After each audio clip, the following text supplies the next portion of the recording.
नाम सुने हो क्या? मतलब पढ़े भी होगे व्हीटस्टोन ब्रिज तुम लोग कैपेसिटर में। ठीक है, देखो व्हीटस्टोन एक साइंटिस्ट का नाम है, ठीक है, ईट पत्थर मत लगना करने। तो देखो उन्होंने एक कंसेप्ट दिया बालक,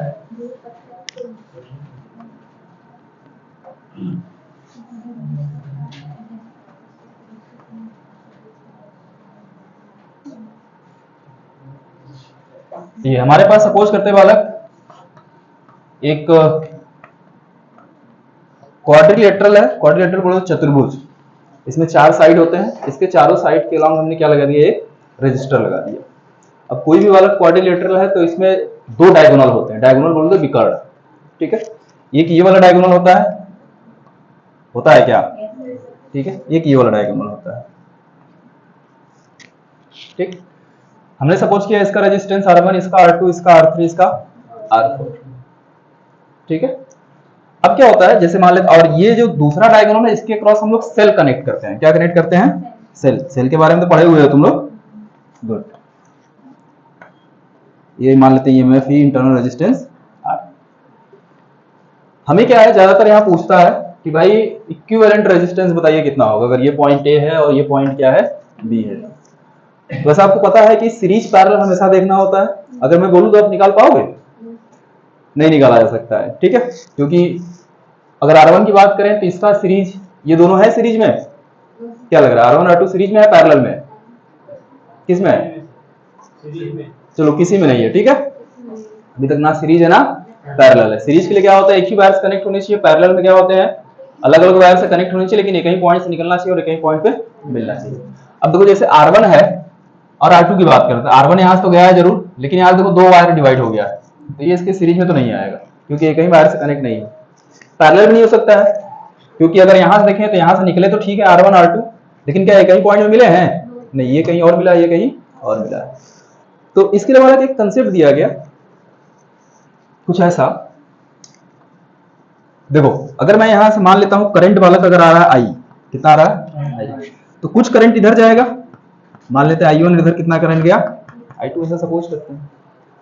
उसके बाद ये I1 करंट यहां पे जब आएगा बालक, यहां पे देखो 2 पार्ट में डिवाइड हो गया, मान लेते हैं कि ये गैल्वेनोमीटर, जी मतलब गैल्वेनोमीटर, यहाँ पे गैल्वेनोमीटर लगाए हुए हैं।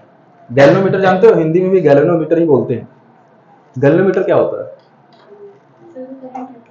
बहुत स्मॉल करंट मेजर करने के काम में आता है, और गैल्वेनोमीटर को हम लोग अमीटर और वोल्ट मीटर की तरह भी यूज कर सकते हैं, अभी डिस्कस करेंगे उसके बारे में। तो मान लेते हैं गैल्वेनोमीटर के अक्रॉस करंट कितना रहा IG, तो इधर कितना जाएगा बालक I1 माइनस, ऐसा कुछ होगा, ठीक है। अच्छा, तो अगर बालक सपोज करते हैं if IG is equal to 0 हो जाए, क्या हो जाए, 0, मतलब गैल्वेनोमीटर के क्रॉस अगर करंट की वैल्यू क्या हो जाए, 0 हो जाए, तो इसके रजिस्टर का जो एडजेसेंट साइड है इसका रेशियो क्या होता है, बराबर होता है, इक्वल होता है। तो हम ये बोल सकते हैं भाई R1 अपॉन R2 दिख रहा है, R1 upon R2 is equal to क्या हो जाएगा, R3 अपॉन R4, या क्या लिखा जा सकता है, और भी लिख सकते हैं, और R1 अपॉन R3 करिए इज इक्वल टू क्या होगा, R2 अपॉन, ऐसे भी किया जा सकता है, ठीक है। तो अगर गैल्वेनोमीटर के क्रॉस करंट 0 हो तो इनके एडजेसेंट साइड का रेशियो क्या होता है, इक्वल होता है, बराबर होता है। या इसका उल्टा, आपको क्वेश्चन दे देगा और पूछ लेगा इसके अलावा बताइए कितना करंट होगा, तो आप क्या चेक करोगे कि कहीं इसके एडजेसेंट साइड का रेशियो सेम तो नहीं है, अगर सेम हुआ तो इसके क्रॉस करंट क्या हो जाएगा, 0 हो जाएगा, ठीक है। ये छोटा सा कंसेप्ट होता है व्हीटस्टोन ब्रिज का, नोट करिए इसको।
हो गया बालक?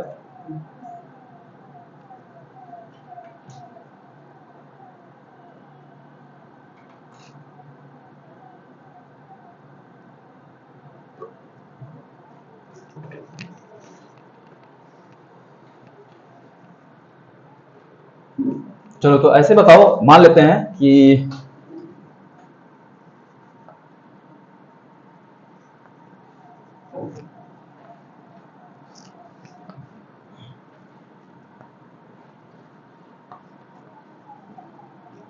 ये 5 वोल्ट है, ये 2 ओम है, ये 3 ओम है, ये 4 ओम है, ये 6 ओम है और ये 5 ओम है। ठीक है, 5 ओम के अक्रॉस बताना है कितना करंट होगा। 5 ओम दिख रहा है? बताइए कितना करंट फ्लो करेगा इसमें, और वहां 5 वोल्ट की बैटरी लगाए हैं, 0 करंट होगा। क्या करेंगे बालक, आप एडजेसेंट साइड के रेशियो देखेंगे, या तो इसका रेशियो इज इक्वल टू इसका। अगर ये दोनों सेम हुए हैं क्या, ये देखो इधर कितना आएगा 2/3, इधर 4/6। 4/6 को क्या 2/3 लिखा जा सकता है क्या? मतलब इनके साइड्स के रेशियो क्या है, इक्वल है, बराबर है। तो इसमें करंट कितना होगा, 0 होगा। हालांकि गैल्वेनोमीटर मैंने लगाया हूं, फिर भी डायगोनल एक क्रॉस है। ठीक है, तो इसमें करंट कितना जाएगा, 0 जाएगा। तो बस ये क्वेश्चन कुछ करना नहीं, बस देखते ही आपको बताना है। ये नहीं लगे किरचॉफ लगाने बैठ के।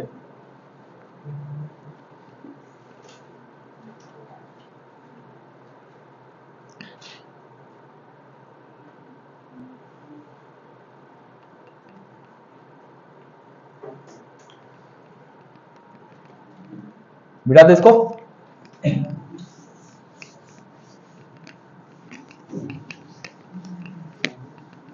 चलिए आगे देखिए बालक, बात करते हैं हम लोग। तुम लोग मीटर ब्रिज की बात सुने हो क्या, मीटर ब्रिज के बारे में? क्या? अबे प्रैक्टिकल किए होगे 12th में, किए हो? स्कूल, उसके लिए स्कूल भी जाना होता है। गए हो स्कूल? तुम लोग तो बता रहे थे तुम लोग कोरोना में पास हुए हैं, फिर स्कूल कैसे चलेगा बे?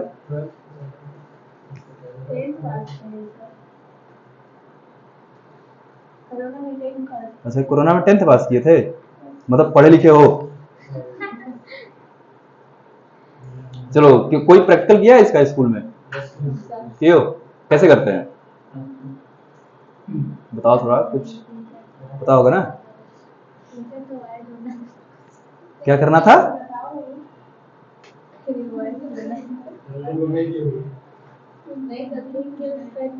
क्या किए थे?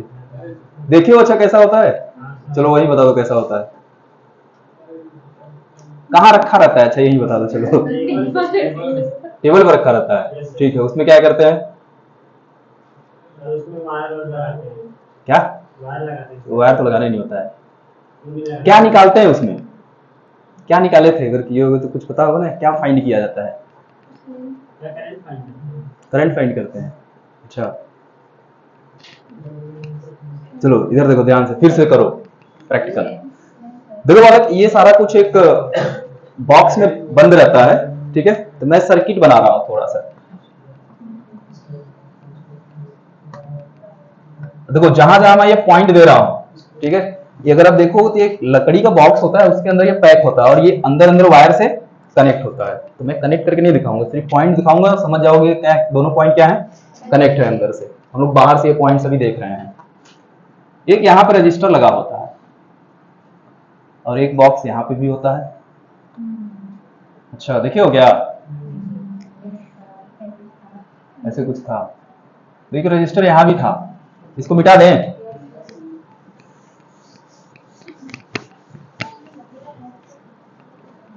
एक बॉक्स यहाँ भी होता है,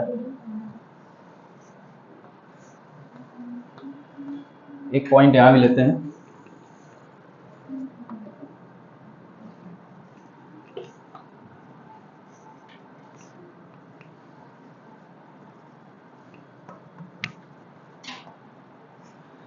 देखो बालक, इस पॉइंट से एक वायर कनेक्ट होता है यहाँ पे और यहाँ पे, ठीक है, और इन दोनों पॉइंट से एक वायर कनेक्ट होता है जिसका लेंथ होता है 1 मीटर। जिसका लेंथ कितना होता है, 1 मीटर का होता है, इसलिए इसका नाम रखा गया है मीटर ब्रिज। और आप देखोगे तो यहाँ पे स्केल भी लगा होता है एक बड़ा सा, कितने मीटर का, 1 मीटर का। तो हमें जो भी लेंथ यहाँ लेना होता है किसमें लेंगे, सेंटीमीटर में लेते हैं, क्योंकि 100 सेंटीमीटर का लगा होता है। ठीक है, ये कितना है 100 सेंटीमीटर बोले तो 1 मीटर, यही होगा, कुछ इस तरीके से होता है। देखो बालक, हमको करना क्या होता है, यहाँ पे एक रजिस्टर होता है जिसका रेजिस्टेंस R है और एक रजिस्टर जिसका रेजिस्टेंस S है। ये देखो बालक, जो रेजिस्टेंस, इसका रेजिस्टेंस बालक हमें पता होता है, ठीक है, मतलब नोन रहेगा। हमें उसका रेजिस्टेंस फाइंड करना होता है, तो इसमें हमको क्या फाइंड करना होता है, रेजिस्टेंस। किसका रेजिस्टेंस, S का। इसको अननोन रजिस्टर बोलते हैं भाई, इसकी वैल्यू हमको नहीं पता, इसलिए इसको अननोन बोला जाता है। और इसका वैल्यू हमें पहले से गिवन रहता है, आपके पास जो भी लैब में होता है वो पहले से आपको बता दिया जाता है कि इसका ये रेजिस्टेंस है, इसकी वैल्यू ये है, और इसका वैल्यू हमें नहीं पता रहता है, इसकी वैल्यू हम लोग निकालते हैं। लेकिन यहाँ पे एक पॉइंट मैंने और बताया है, यहां से बालक एक जॉकी निकालते हैं, ये जो गैल्वेनोमीटर से कनेक्ट होता है, यहाँ पे टच कराते हैं किसी पॉइंट पे, याद है, इस वायर पे दिख रहा है जो PQ वायर है, इसको हम लोग टच कराते हैं। टच करा के क्या करते हैं,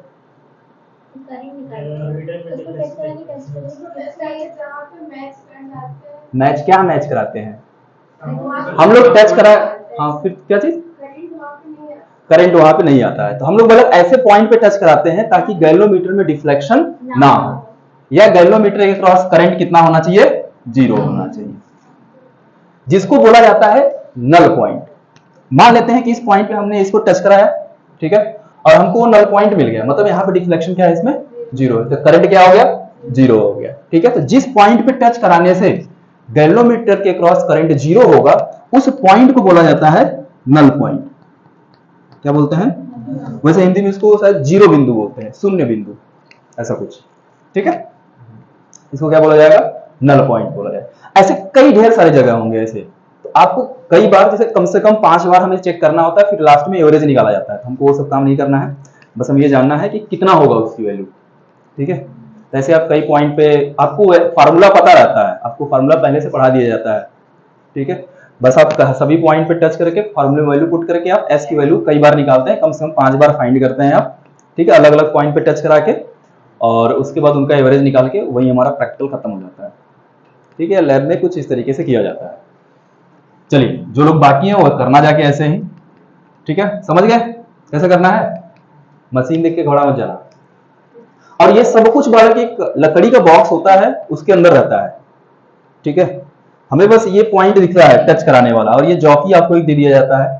ठीक है, वो टच कराएंगे आप इस वायर पे, और वो पॉइंट आपको ढूंढना होगा टच करा के, और इसमें काफी समय जाता है टच करा के चेक करने में। चलिए, तो मैं सपोज किया बालक, ये जो हमको नल पॉइंट मिला है, ठीक है, मान लेते हैं P से L डिस्टेंस पे मिला है। कितने डिस्टेंस मिला है, L डिस्टेंस पे, तो यहां से ये कितने डिस्टेंस कितना बचा बालक, कितना, क्या कह रहे हो बे, सो गया है ना रात में साहब। ठीक है, सब दिख रहा है 100 माइनस L। अब देखो क्या करना है, अब एक चीज देखो, थोड़ा माइंड में अच्छे से बनाओ, क्या एक क्वाड्रिलेटरल बन रहा है क्या, देखो अगर ये पॉइंट है, ठीक है, समझना।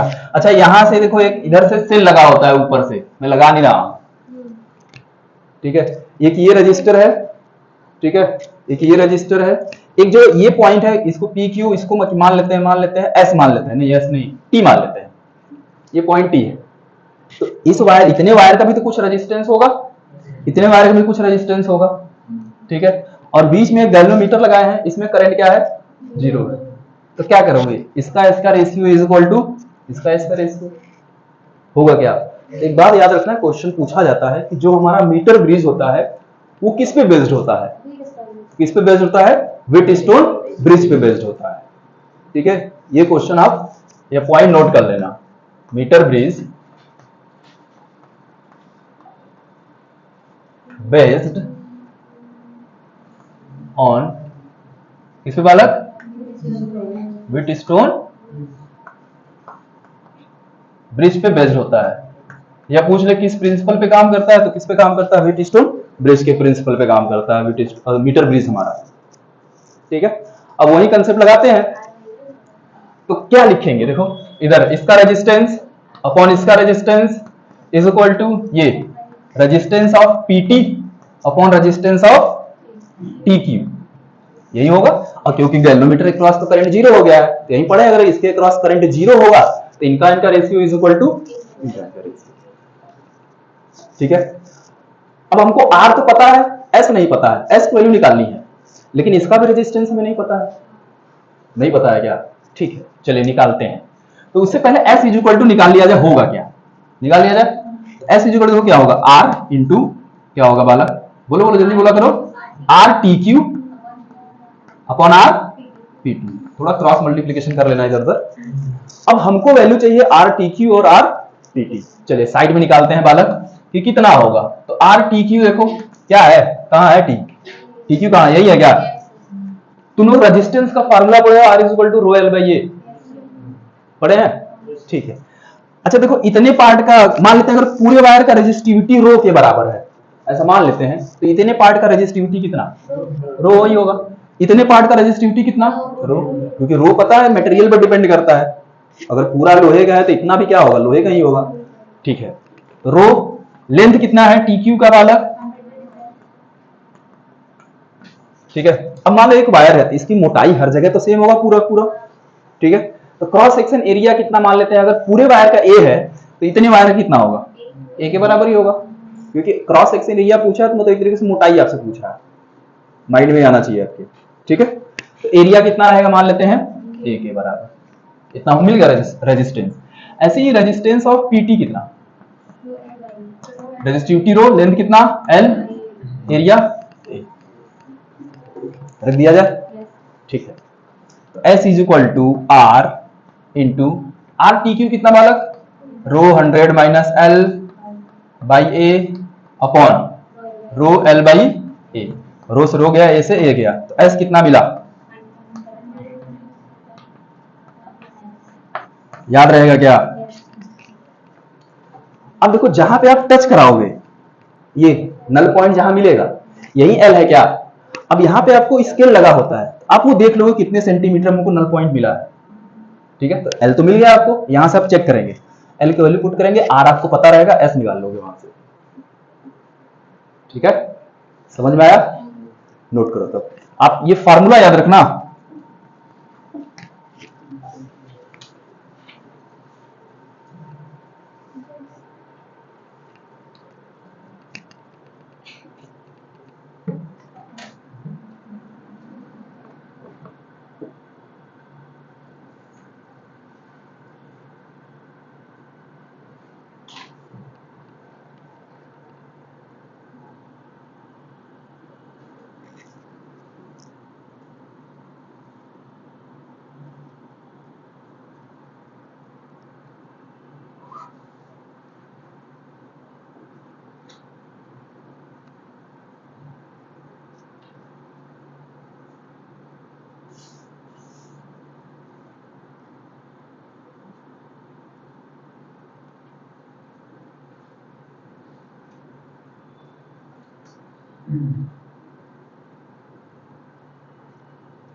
बोलो बालक, हो गया?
हो गया? ठीक है।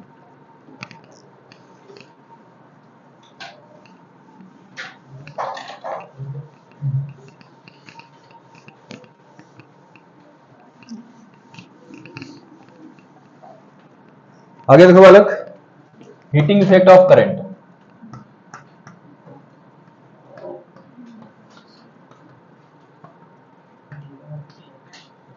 इसी को जूल्स लॉ भी बोला जाता है।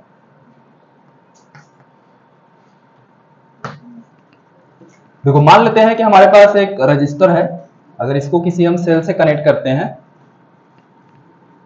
तो क्या होगा। मान लेते हैं 20 वोल्ट का सेल यूज किए हैं, इसका रेजिस्टेंस मान लेते हैं कि इसके बराबर है, आर के बराबर है। क्या होगा बालक, इसमें करंट फ्लो करेगा।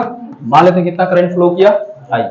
अब जब करंट का फ्लो होगा तो रजिस्टर क्या करेगा, करंट का अपोज करेगा। अब जहां पे भी अपोज होना शुरू हो जाता है, एक तरीके से फ्रिक्शन वाला कंसेप्ट यूज कर लेंगे आप। अब कहीं पे देखो दो बॉडी अगर फ्रिक्शन करिए तो क्या वहां पे हीट प्रोड्यूस होता है। तो फ्रिक्शन, हाथ को भी रगड़ो अपने, क्या होता है, हाथ गर्म हो जाता है, इसका मतलब हीट क्या हो रही है, प्रोड्यूस हो रही है। उसी तरीके से बालक, अगर रजिस्टर करंट का अपोज करेगा तो यहाँ पे कुछ ना कुछ हीट रिलीज होगी। तो कितनी हीट रिलीज होगी हमको ये जानना है, ठीक है। तो हीट देखो कितनी रिलीज होगी बालक। अब देखो ये जो सेल हमने यूज किया है, अब सेल क्या कर रहा है, इसमें करंट फ्लो कराने का काम कर रहा है, ठीक है। तो सेल को जितना भी काम करना पड़ेगा इसमें करंट फ्लो कराने के लिए, उतना हीट यहाँ पे क्या होगा, रिलीज होगा, ठीक है। तो वर्क डन निकाल लिया जाएगा, कितना होगा। देखो वर्क डन, वर्क डन बोले तो किया गया काम, वर्क डन किसके बराबर, वी वोल्ट का बैटरी है, बताओ। V इज इक्वल टू कभी W बाई Q पढ़े हो, तो W इज इक्वल टू क्या, V इंटू Q। मान लेते हैं इसमें T टाइम के लिए अगर हम करंट फ्लो कराना चाह रहे हैं तो Q इज इक्वल टू कितना, IT। तो क्या लिखा जा सकता है, work done is equal to VI T। यही किसके बराबर होगा बालक, हीट के बराबर होगा, जिसको H से डिनोट करेंगे। तो कितनी हीट यहां रिलीज होगी, VI T। अभी और अच्छे से पढ़ते हैं, देखो तो H इज इक्वल टू, और क्या लिख सकते हैं, V का फार्मूला पढ़े ओम्स लॉ से, V is equal to IR, रखो थोड़ा सा, तो क्या हो जाएगा, I स्क्वायर RT। लो एक फार्मूला और बन गया। और ये जो भी आएगा सबके सब किस में आएंगे बालक, जूल में आएंगे। कैलोरी में लिखा जा सकता है क्या, बताओ, एक जूल में कितना कैलोरी।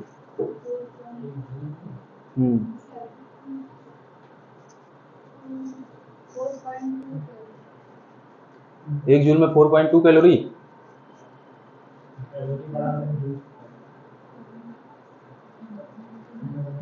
एनर्जी की सबसे बड़ी यूनिट कौन होता है, कैलोरी। तो फिर एक जूल में 4.2 कैसे हो गया, 4.1 अपॉन हो जाएगा, ठीक है। तो इसको कैलोरी में लिखना हुआ तो क्या लिखेंगे बालक, आई स्क्वायर आर टी अपॉन 4.18 या 4.2 कर दे, ये किस में मिल जाएगा हमको, कैलोरी में मिल जाएगा। नोट करो जल्दी, टाइम, ये टाइम है बालक।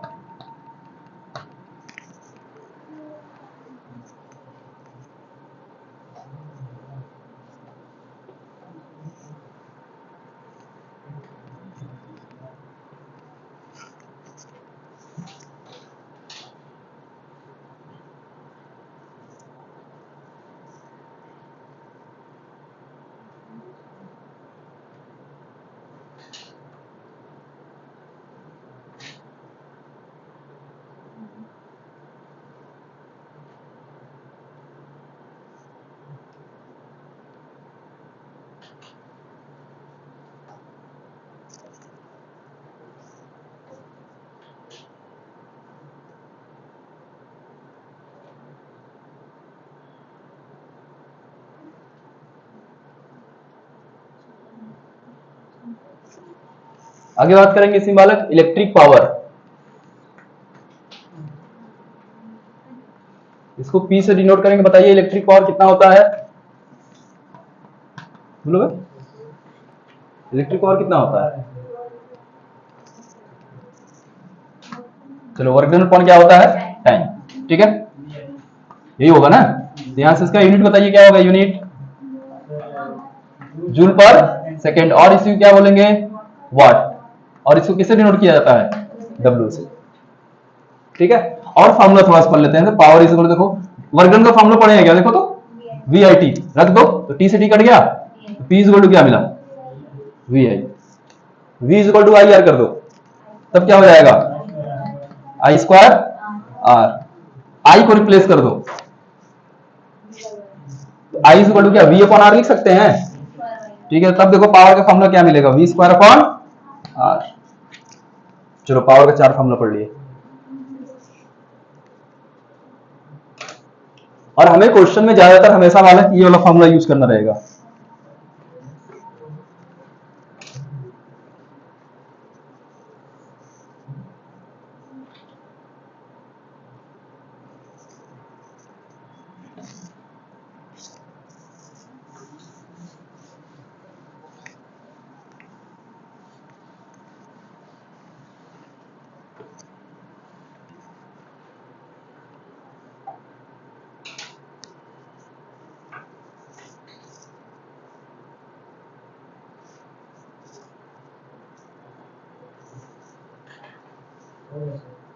एक दूसरा यूनिट होता है बालक, इसका याद है? पढ़े हो? Horse power. पढ़े हो?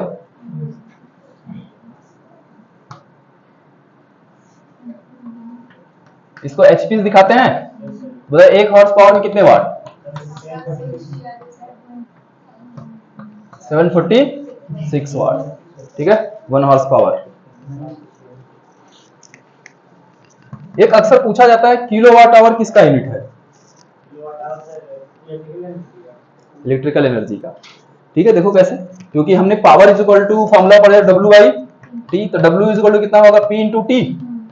ठीक है, तो पावर का फॉर्मूला लिख लो, किलोवाट में रहता है, इसको वाट है तो किलोवाट लिखा जा सकता है, टाइम को आवर लिख सकते हैं। तो याद रखना, ये किलोवाट आवर किसका फॉर्मूला होता है? एनर्जी का फॉर्मूला होता है। याद, सॉरी, एनर्जी का यूनिट होता है। किलोवाट आवर किसका यूनिट होता है? एनर्जी का। बच्चे कंफ्यूज हो गए, किसका मारते हैं? पावर का।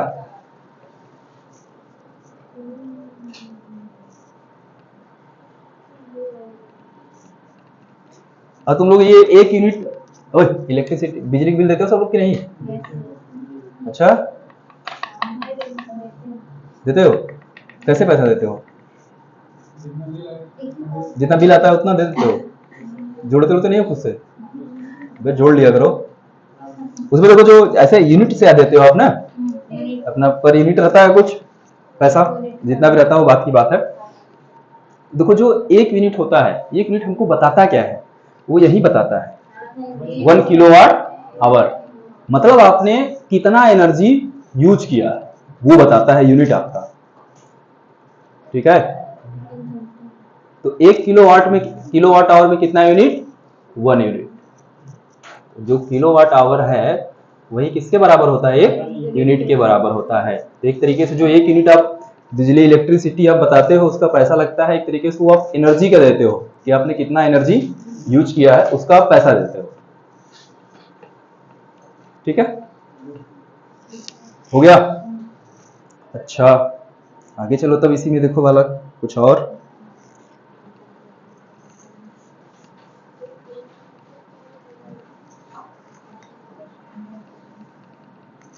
देखो बालक, जैसे अभी तक हमने कैपेसिटर को सीरीज में कनेक्ट किया है, पढ़े हैं क्या? कॉम्बिनेशन। और रजिस्टर को भी पढ़े हैं, सीरीज पैरेलल कॉम्बिनेशन। वैसे बालक सपोज करते हैं हमारे पास कुछ बल्ब है, ठीक है, उनको भी सीरीज पैरेलल में कनेक्ट किया जा सकता है। ठीक है, और हमें उनका पावर दिया रहेगा, तो बताना रहेगा इक्विवेलेंट पावर कितना होगा। जैसे पहले सीरीज कॉम्बिनेशन की बात करते हैं।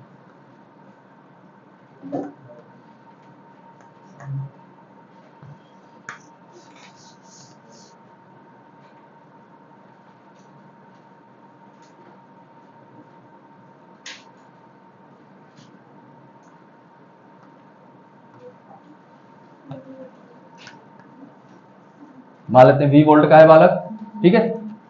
और इसका पावर सपोज करते हैं P1 के बराबर, इसका P2 के बराबर, इसका P3 के बराबर। तो हमको इक्विवेलेंट पावर बताना है कितना होगा।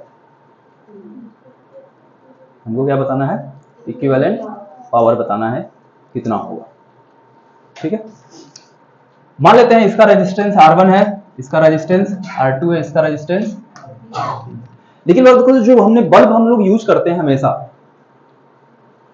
जो घरों में होता है, जब भी यूज करते हैं क्या सेम वोल्ट का होता है क्या? क्यों भाई बड़ी में मारेंगे? कितने पे चलता है? 220 पे? उतने भी चलता है ना 220 वोल्ट पे। मतलब सबका वोल्टेज भी क्या रहना है? सेम रहना है। सेम होता है हर एक बल्ब का। इसका अगर मान लेते हैं V1 है तो इसका भी क्या होगा? V1, इसका भी क्या होगा? V1। सबका क्या होगा? सेम होगा। अब एक बात बताओ, हम लोगों ने रेजिस्टेंस वाला पढ़ा था क्या फॉर्मूला इक्विवेलेंट का? क्या पढ़े थे सीरीज के केस में? R इज इक्वल टू क्या पढ़े थे? R1 प्लस R2 प्लस, यही पढ़े हैं। अब अगर इनका पोटेंशियल अगर सेम है तो मैंने पावर का एक फॉर्मूला बताया था, P इज इक्वल टू, मैंने बताया देखो लास्ट में कि बार बार इसी फॉर्मूले का यूज करेंगे। V स्क्वायर बाई आर पढ़े थे क्या? यहाँ देखो पावर जो है डायरेक्टली प्रोपोर्शनल है किसके? R के, क्योंकि वोल्टेज क्या है? सेम है। वोल्टेज सबका क्या रहेगा? सेम रहेगा। तो यहाँ R को क्या लिख सकते हैं? सॉरी 1/R को क्या लिखा सकता है तब? 1/R को P लिखा सकता है। R को क्या लिख सकते हैं? 1/P। इसको 1/P लिख सकते हैं। इज इक्वल टू क्या होगा? 1/P1 प्लस 1/P2 प्लस 1/, होगा क्या उल्टा? ठीक है, क्यों होगा? क्योंकि वोल्टेज सबका सेम रहेगा। ये प्रैक्टिकली हम लोग देखते हैं इसको, लेकिन वैसे करोगे तो होता नहीं है। लेकिन प्रैक्टिकली देखा जाए, हम लोग बल्ब यूज करते हैं, सब कितने पे काम करते हैं? कोई भी इलेक्ट्रिकल डिवाइस अगर देखो तो सब 220 वोल्ट पे काम करते हैं अपने यहाँ। तो इसलिए सबका वोल्टेज क्या रहेगा? सेम रहेगा, ठीक है। तो अगर सीरीज में कनेक्ट करेंगे तब क्या फॉर्मूला होगा? 1/P is equal to 1/P1 plus 1/P2 plus 1/P3। इसी तरीके से बालक पैरेलल कॉम्बिनेशन की बात करते हैं।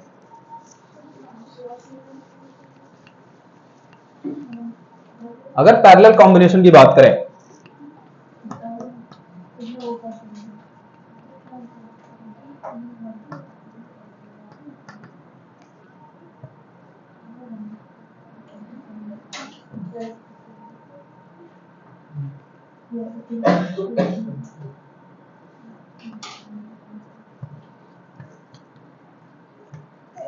मान लेते हैं इसका रेजिस्टेंस R1, इसका रेजिस्टेंस R2, इसका resistance, power P1 P2 P3, ये हो गया। तो भाई बैठ कर रहे हो तुम लोग? चलो देखो यहाँ पे अगर रेजिस्टेंस निकालना होगा तो क्या करते हैं बालक? 1/R होता है, इज इक्वल टू क्या लिखते हैं? 1/R1 प्लस 1/R2 प्लस 1/, तो पावर का क्या हो जाएगा? आ रही बात समझ में? हो गया। बाकी सीरीज पैरेलल में तुम लोग बहुत क्वेश्चन किए हो।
हो गया?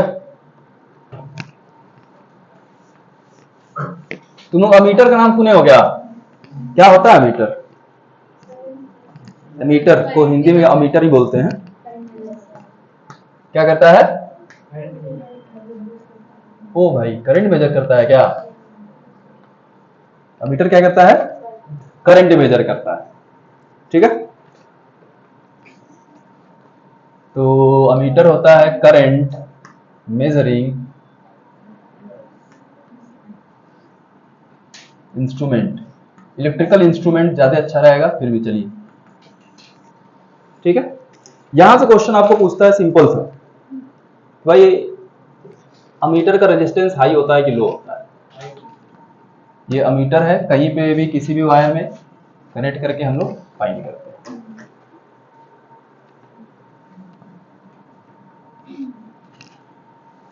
तो देखना, resistance of ammeter is very अच्छा लो। याद रखना इसको, अमीटर का रेजिस्टेंस क्या होता है? बहुत लो होता है। अगर आइडियल अमीटर की बात करें, sorry, resistance of an ideal ammeter is कितना? 0। यहां से तुम्हें यही क्वेश्चन पूछेगा। हाँ, बस यही पूछता है।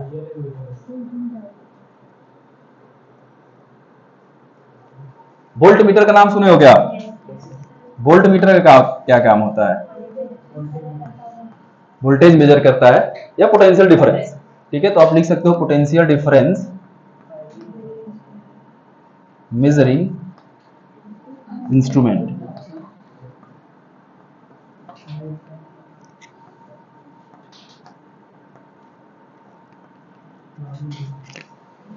तो बताओ, वोल्ट मीटर का रेजिस्टेंस हाई की लो? हाई होगा। ठीक है, तो resistance of volt meter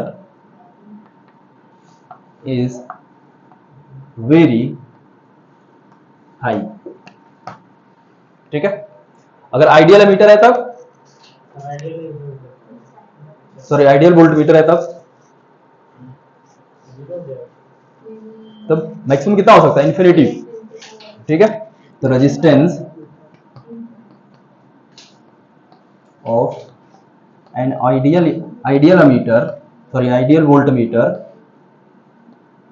is क्या? इन्फिनिटी।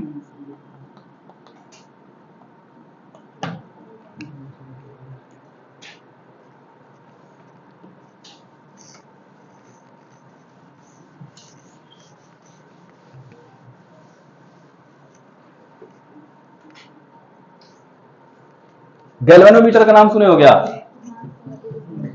अभी सुनिए, चलिए इसका इंटरनल स्ट्रक्चर हम लोग इसके नेक्स्ट चैप्टर में पढ़ेंगे, लेकिन फिलहाल गैल्वेनोमीटर देखो बालक, हमारा दोनों तरीके से भी काम करता है। अमीटर की तरह भी काम करता है और वोल्ट मीटर की तरह भी काम करता है। तो कब अमीटर की तरह काम करेगा, कब वोल्ट मीटर की तरह काम करेगा, इसकी बात करते हैं।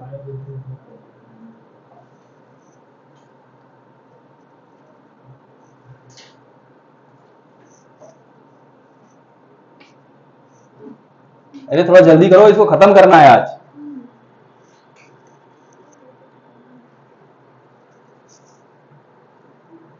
तुम ऐसे छापोगे तो खत्म ही नहीं होगा फिर तो। चलो बात करते हैं गैल्वेनोमीटर एज एन अमीटर। देखो अमीटर की तरह सब काम करेगा। मान लेते हैं हमारे पास एक गैल्वेनोमीटर है बालक। क्या है? गैल्वेनोमीटर है, और इसका रेजिस्टेंस किसके बराबर है? जी के बराबर है। ये रेजिस्टेंस किसके बराबर रहेगा? जी के बराबर रहेगा। ये क्या है? गैल्वेनोमीटर है, लेकिन हमें कैसा इसको यूज करना है? अमीटर की तरह यूज करना है। ठीक है, तो हम क्या करेंगे बालक, इसके पैरेलल में एक रजिस्टर कनेक्ट कर देंगे, एक एक्सटर्नल रजिस्टर, जिसका रेजिस्टेंस मान लेते हैं किसके बराबर है? Capital R. तो गैल्वेनोमीटर के अगर पैरेलल में, जिसको शंट रजिस्टर बोलते हैं, नाम सुने कभी शंट रजिस्टर? ठीक है, गैल्वेनोमीटर के पैरेलल में अगर हम लोग एक रजिस्टर ऐड कर दें, एक्सटर्नल रजिस्टर, तो ये पूरा का पूरा क्या बन जाएगा? क्या बन गया? अमीटर बन गया। ठीक है। अब इसके दोनों टर्मिनल कहीं भी कनेक्ट कराओगे तो हमको क्या बताएगा? ये करंट बताएगा। ठीक है। हमें क्या करता है बालक, इसमें रेजिस्टेंस कितने ओम का रजिस्टर यूज करें ये अक्सर पूछता है। तो मान लेते हैं बालक कि यहां से कहीं भी कनेक्ट किए होंगे तो करंट आ रहा होगा। सपोज करते हैं कितना करंट आ रहा है? आई। ठीक है। अच्छा, गैल्वेनोमीटर में एक निडल लगा होता है, सुई लगा होता है, जो क्या होता करता है? डिफ्लेक्ट करता है। तो मान लेते हैं कि बालक इसमें जो डिफ्लेक्शन हुआ आईएफ हुआ। कितना हुआ? आईएफ। आईएफ को बोला जाता है फुल स्केल डिफ्लेक्शन करंट। मतलब पहले इसमें मैक्सिमम करंट फ्लो करेगा, फिर बाकी जो बचेगा वो कहां आएगा? इधर आएगा। ठीक है। तो आईएफ क्या है? Full scale deflection current. और इधर तक कितना आएगा? आई माइनस आएगा क्या? हमको आर की वैल्यू निकालनी है। किसकी वैल्यू निकालनी है? आर की वैल्यू। इधर बेटा रे, किरचॉफ लॉ पढ़े हो क्या? तो लूप बना के घूमो तो ऐसे। चलिए यहां से चलना शुरू करते हैं। करे तो ये प्लस माइनस होगा, इधर करंट इधर जा रहा है तो ये प्लस। हम ऐसे चल रहे हैं। चलो घूमो। तो क्या होगा इसमें? माइनस आर इंटू क्या होगा? I minus I F plus G into I F is equal to क्या हो जाएगा? जीरो। इसी पे घूम के आ गए। यही होगा ना, ऐसे घूम के आए हैं तो। ठीक है। इसको उठा के उधर ले जाओ या इसको उधर ले जाओ। तो R into I minus I F is equal to G into I F लिखा जा सकता है क्या? तो आर इज इक्वल टू क्या? G into I F upon I minus I F. यहां से आप एक्सटर्नल रजिस्टर या कुछ भी पूछ लेता है तो आप जरूरी नहीं कि आप उसको याद रखें। आप किरचॉफ लॉ पढ़े हो, ठीक है, तो आप डायरेक्ट भी निकाल सकते हो। हमने वही किया है। बस आपको ये पता होना चाहिए कि गैल्वेनोमीटर को अगर मीटर की तरह यूज करना है तो रजिस्टर, एक एक्सटर्नल रजिस्टर को कैसे कनेक्ट करना है? पैरेलल में कनेक्ट करना है। ये क्वेश्चन पूछा जा गया है अगर आप देखोगे तो। ठीक है, कि रजिस्टर को कैसे कनेक्ट करना होता है, तो पैरेलल में ध्यान रखना ये बात।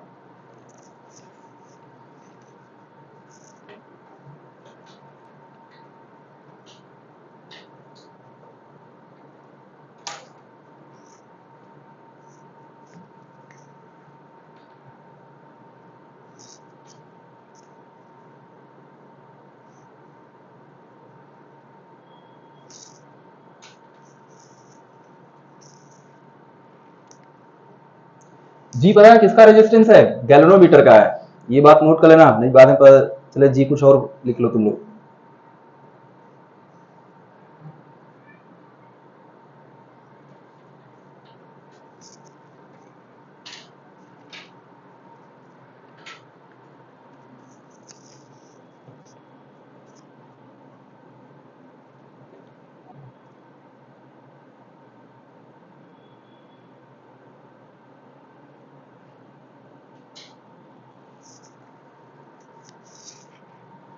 तुम लोग बीमार होते हैं तो सुई लगता है तुम लोगों को? कभी लगता है कि नहीं? कितने लोग डरते हैं? सुई लगता है तो दर्द होता है? हैं? ऐसे कितने लोग हैं जिनको नहीं होता है? थोड़ी बताओ तो। तुम लोग नहीं होता है क्योंकि हड्डी में लगवाते हो क्या? हाँ। जिसको दर्द नहीं होता वही डॉक्टर बनेगा, जिसको होता है कैसे होगा?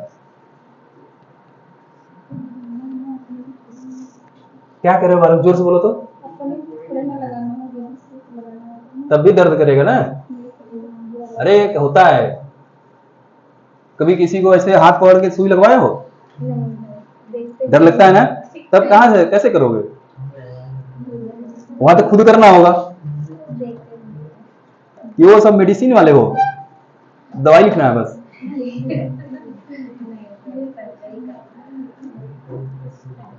चीड़ फाड़ करना है, पता लगा ऐसे करके चीड़ फाड़ कर रहे हो तुम लोग हैं। ये बेचारा काटना कुछ और, काट दो कुछ और। चलो कोई नहीं, हो गया ये। आगे बात करेंगे बालक, galvanometer as a voltmeter. Galvanometer voltmeter की तरह कब यूज करेगा? बिठा रहे? तुम पहले बोलते नहीं हो कुछ।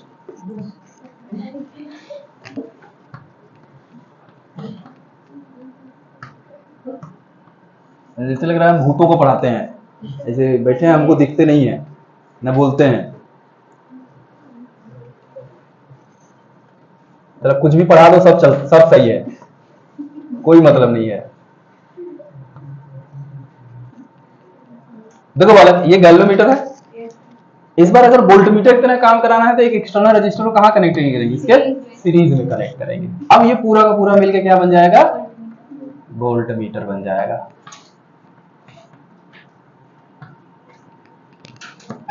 अब देखो इन्हीं दोनों टर्मिनलों को हम लोग कहीं ना कहीं कनेक्ट करेंगे, तो मान लेते हैं इन दोनों टर्मिनल के क्रॉस जो पोटेंशियल डिफरेंस है वो कितना है बालक? V के बराबर है।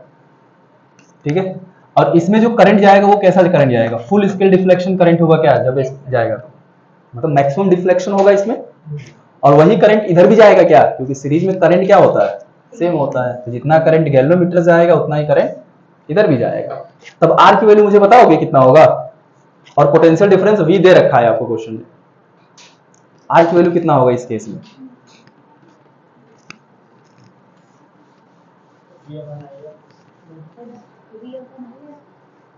क्या चीज?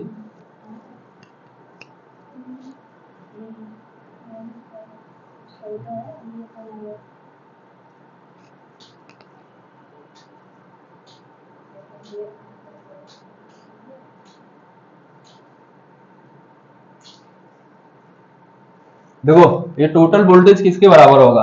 इसका इक्विवेलेंट रेजिस्टेंस निकालोगे, R प्लस जी आएगा, तो V equal to I R होता है, होगा। तो V इक्वल टू क्या लिखेंगे? आई एफ इंटू क्या?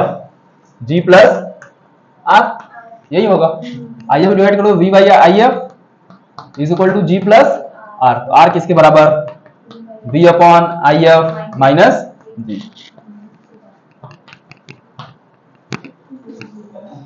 हो गया रेजिस्टेंस। अब जरूरी नहीं कि रेजिस्टेंस ही पूछे, आपसे कुछ भी पूछेगा, बस सेम कंसेप्ट।